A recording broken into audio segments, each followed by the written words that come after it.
నిన్న మొన్నటి వరకు వైసీపీకి కంచుకోటగా ఉన్న నియోజకవర్గాలు ఇప్పుడు వరుస పెట్టి కోల్పోతున్నాయి.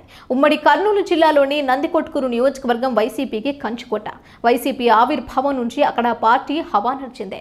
వరుసగా 2 సార్లు అసెంబ్లీ ఎన్నికలలోనూ వైసీపీ అభ్యర్థులు విజయం సాధించారు. మొన్న సార్వత్రిక ఎన్నికలలో టీడీపీ జెండా ఎగరడంతో పరిస్థితి మారిపోయింది.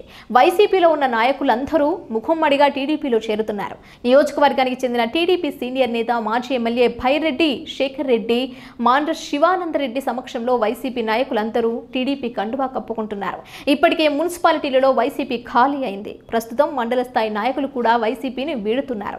దీంతో వైసీపీ నాయకులు పార్టీ కేడర్ను ఎలా కాపాడుకోవాలో అర్థం కాక తలలు పట్టుకుంటున్నారు. 10 ఏళ్లుగా తాము చెప్పిందే విన్నా అక్కడ ప్రజలు, నేతలు ఇప్పుడు పార్టీని వదిలేసి వెళ్తుంటే ఏం చేయాలో తెలియని పరిస్థితి. నందికొట్కూరు నియోజకవర్గంలో 20 ఏళ్ల కిందట టీడీపీ వైభవం మళ్లీ కనిపిస్తోందని ఆ పార్టీ నాయకులు సంబరాలు చేసుకుంటున్నారు. మున్సిపాలిటీలలో మొత్తం 29 స్థానాలకు గాను వైసీపీ ఏకంగా 28 స్థానాలు గెలుచుకుంది. టీడీపీ 1 స్థానానికి పరిమితమైంది. ఇక్కడ టీడీపీ గెలిచిన వెంటనే మున్సిపాలిటీ పదవి కాలం ఇంకా 2 ఏళ్లు ఉండటం, పైగా రాష్ట్రంలో టీడీపీ వన్ సైడ్ కి విజయం సాధించడంతో కౌన్సిలర్లు పూర్తిగా ఆలోచనలో పడిపోయారు. అందుకే వాళ్ళందరూ పార్టీ మారిపోయారు. ఇక వైసీపీ కీలక నేత భైరెడ్డి సిద్ధార్థ రెడ్డి కూడా పార్టీని పట్టించుకోవడం లేదు.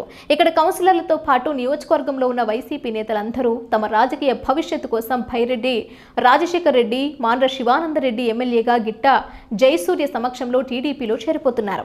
ఇక భైరెడ్డి రాజశేఖర్ రెడ్డి ఇక్కడ వరుసగా 2 సార్లు ఎమ్మెల్యేగా గెలిచినప్పుడు టీడీపీ హవా ఉండేది. మళ్ళీ ఇన్నేళ్లకు భైరెడ్డి కుమార్తె శబరి నంద్యాల ఎంపీగా గెలవడంతో నందికొట్కూరు నియోజకవర్గంలో టీడీపీ జెండా రెపరెపలాడుతోంది.